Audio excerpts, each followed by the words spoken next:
So, Oppenheimer was a blast. Jesus fucking Christ. That's it. That's the review. Go home. We have reduced this piece of actual meaningful cinema to a fucking bomb pun. Jesus. I've been holding on to that pun since before we even got into the movie. Is that payback for the joke that I made that your shitty pun drove out of my head? Yes. I don't even remember what joke I made now. Anyway, so the second movie we watched today was, Oppenheimer. I personally did not know a lot about Robert Oppenheimer himself. And I know more about atomic energy accidents and after, 1950 to 60. I am not a girl that likes science, anything. I watch nuclear accident videos on YouTube for fun. What? Kyle Hill's videos are... I like science. Sorry, you don't like shoutouts. If you know nuclear accident YouTube, you know the people I'm talking about. DM her, I'll give you info. I'm not big on science movies. Or, I'm not big on movies that are based off of, real events or real people. Usually because most of the time they get things wrong. And it's one of those things that I would rather a fiction film. I'm not big on nonfiction. Yeah. That being said, I actually enjoyed this movie.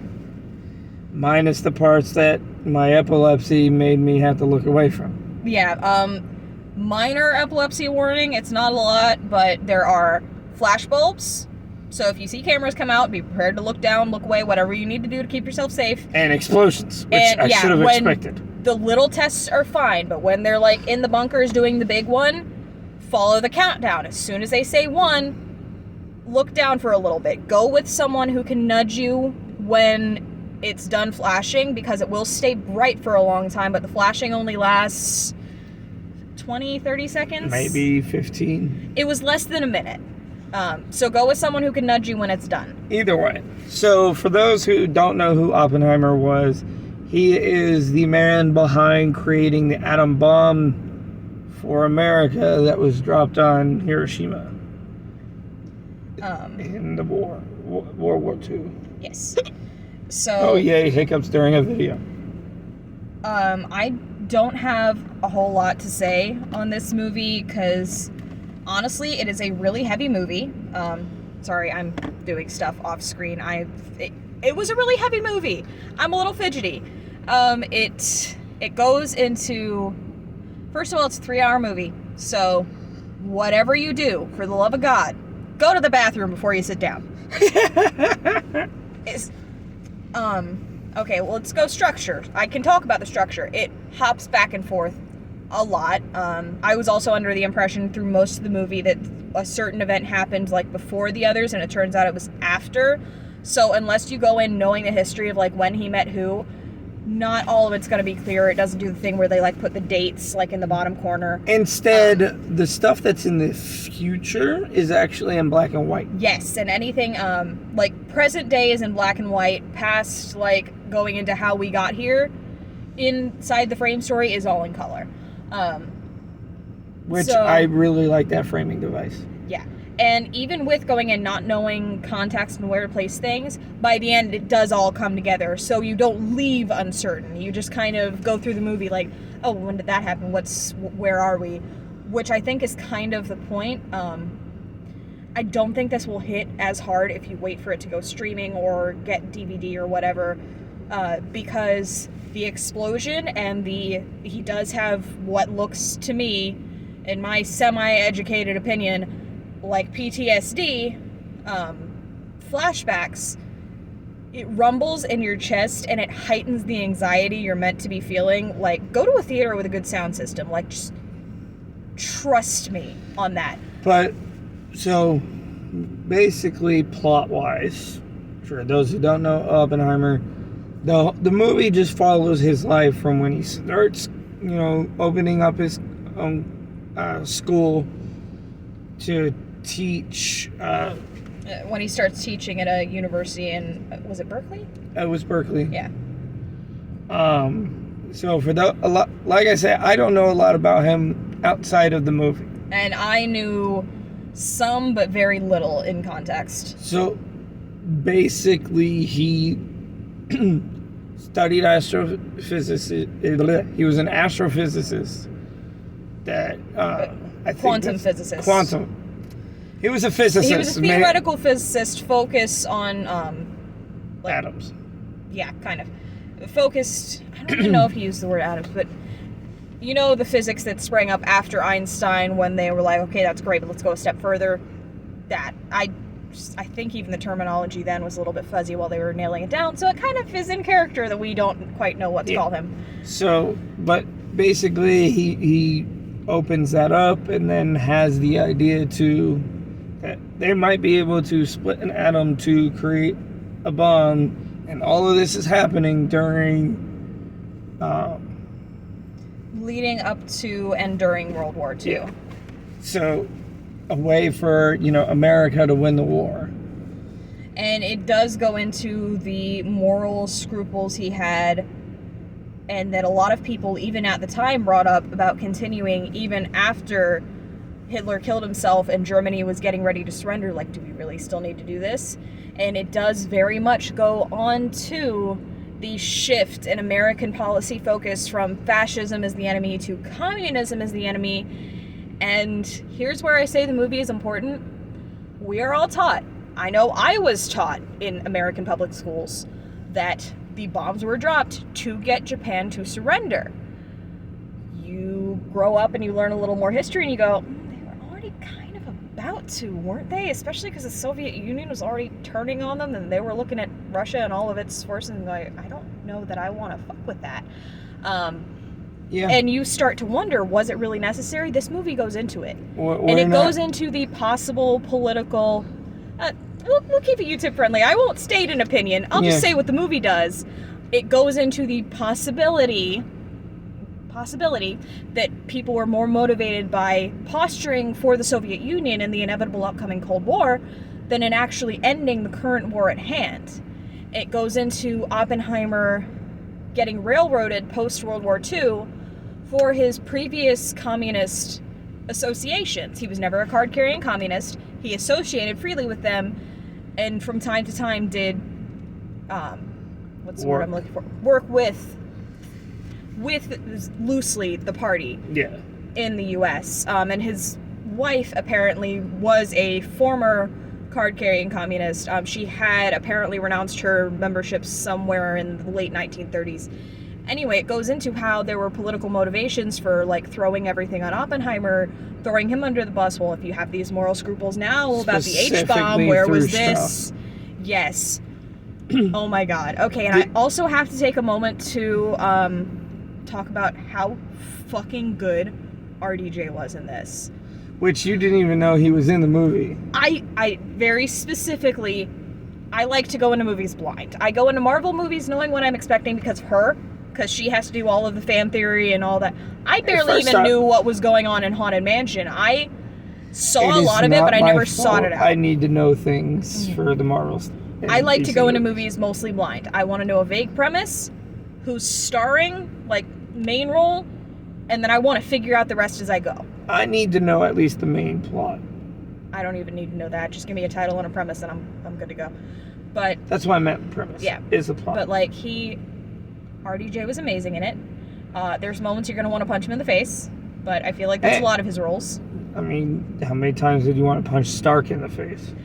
Several. Most of them in Civil War. Actually, I wanted to lock Tony and Steve in a closet until they... That is another video. I was thinking fighting, but you made it dirty. Anyway, going back to the movie at hand, it also in some of Oppenheimer's, his sort of, I can't call them flashbacks because they're not flashbacks. He didn't see the human effects until much later, until after these. Also, if anyone's worried about potential, like, gore, whatever, they did not do what some movies do and show actual pictures or even really mock-ups. There was one, if you didn't know what you were meant to be looking at, you would not have got it. So don't worry too much about anything too graphic shown. They don't even really talk about it. The audience is meant to, we all know what happened. We've all seen the pictures of the nuclear shadows.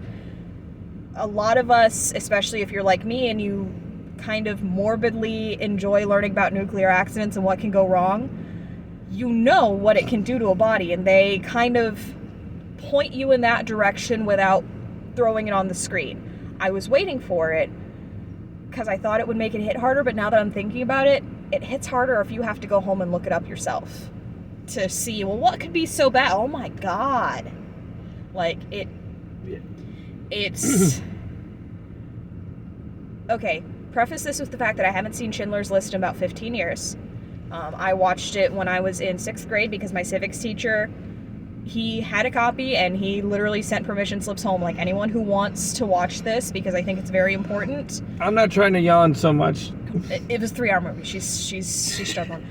He sent home permission slips and he was like, I think this is important, so anyone whose parents will let you watch this, borrow my copy, go home and watch it. And I did. And the first thing that made me think about it, because obviously time frame, it's a 3-hour movie, they're very long.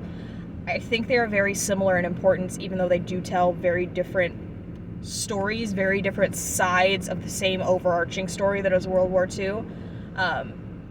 I think, I'm not going to say same importance, because I don't think it stacks up same importance as Schindler's List. That was extremely significant, but I think it deserves a ranking on the list, at least. It seems like a very important movie, especially if you are a history buff.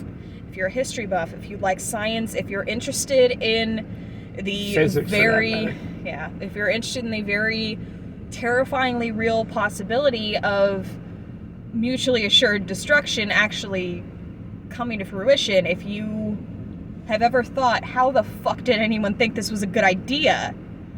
If you've ever wondered why Oppenheimer was so dramatic in quoting, I believe it was the Bhagavad Gita, I'm sure, this is the internet, someone's going to correct me if I'm wrong, I am become death, destroyer of worlds. If you've ever wondered, that seems a little over dramatic. And why they all constantly compared him to Prometheus. Yes, that was a very apt comparison. It shows that mythology I know. To put the movie into a single sentence, it shows a man coping with the absolute enormity of what he has just unleashed upon the world.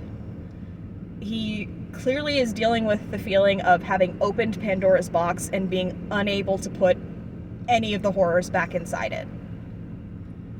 Which... well, seeing how he went through that, you could understand how he's feeling and what he went through, in real life. Which I personally would never want to deal with that type of emotion personally. Yeah. It's so much pressure to put on one person, especially because there are some movies and some books and whatever else, even scholarly sources, that like to paint people as either completely good, everything they did was perfectly justified, or completely bad, what the fuck were they thinking, how could they have ever done this? And I think that is a very shitty way to look at the world and history overall. Every person is capable of good and will do some good in their lifetime, no matter how big or small, and likewise, every person is capable of evil and will do some evil in their lifetime, again, no matter how big or small. There's only one person that I disagree with that on, and that was Captain Mustache. Hitler. I mean, that's why I said small. I mean, the man probably fed a stray dog at one point. Everyone does tiny good things at some point. And in his mind, twisted and fucked up as it was, and objectively wrong as it was, he genuinely thought he was doing something good. Correct. Everyone knows he fucking wasn't, but he thought he was. And I think it's important to look at...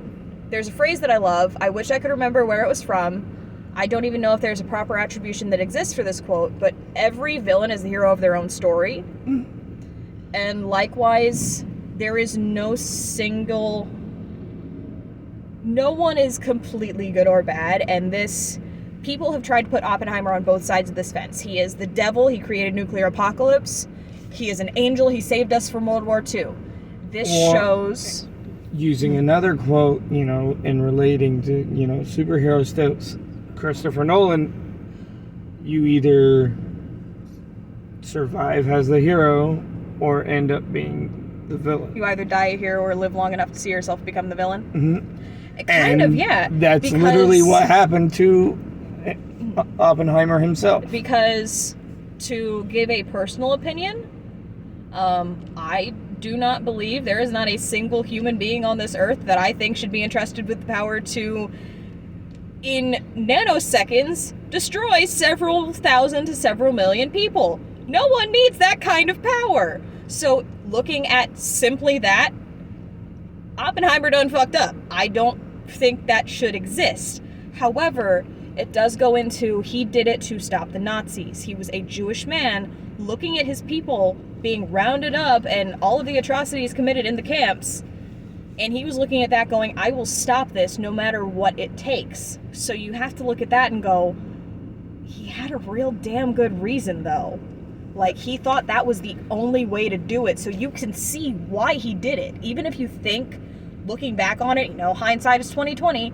Even if you think, looking back on it, it was a bad idea, you see why he came to the conclusion he had to do it, why he thought it was a good idea. And then you also see that so many other people were pushing for it. So I'm sure someone on that project had thought, I don't think this should happen, but it's gonna, no matter what we do, so it should be us. Yeah. Like, it gives you a lot of moral ambiguity, and that's something I love. I love you, honey, but that's a problem I have with some superhero movies. Not so much modern, but especially older superhero movies. The villain's the villain, they're completely bad. The hero's the hero, they're completely good. No one can do anything other than good or bad, black and white. There's a reason 80s and 90s superhero movies never really got anywhere. Yeah, and while that is fun, there is a place for that kind of storytelling. Then you have villains like Killmonger, who I think we can all agree that 90% of us are sitting there looking at Killmonger going, the man has a point. Yeah. I may not agree with all his methods, but the man does have a point. So, final note, because like I said at the beginning of this, I really don't have anything to say because I don't know enough about the subject to have a full critical point or, aspect of it. I mean, say something about the cinematography real quick. I thought it was striking. You probably have something to say. The movie was shot amazing, especially some of the single cut What do you think about shots? How quick they shot between conversations when they would completely flip the shot? It jumps, but it feels... Didn't they mostly do that when they were trying to heighten the agitation and the tension? Mm-hmm. The sound design and the camera work are designed to heighten the agitation you're meant to feel throughout this whole thing. Yeah. This is not a movie you want to go into looking for a nice. Then we got the random date. Josh Peck. Yeah, that kind of broke it a little bit, but I think that's just because we're children of the late 90s and early 2000s, and we're sitting there going, "The fuck are you doing here, man?" But such is the danger of acting. But it was a very heavy movie.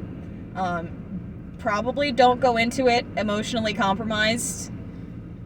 Go into it when you're feeling alright. You act like 90% of the country isn't emotionally compromised. You probably round that out to the planet, but let's go not more emotionally compromised than whatever your default state is. Go into it knowing it is really heavy. It's going to sit with you. And certain images are probably going to be burned into your brain forever. Even if we've probably all seen old videos of the nuclear tests, trust me, this makes it hit more because you're seeing it in color. You're seeing when they actually set off the big test, you hear all of the talking beforehand, that bomb goes off, there's absolute silence, I think for over a minute, until the shock wave hits and then all of the sound comes rushing back in. And there was a really nice contrast. I do want to bring this up. I noticed in the testing, flash, silence, shockwave, shouting for joy. Everyone's celebrating because it works. But it's all so frenetic. It's so everywhere. It heightens your agitation, so you very well get the image of that shouting could be screaming in terror. And it is brought up when Oppenheimer is being celebrated.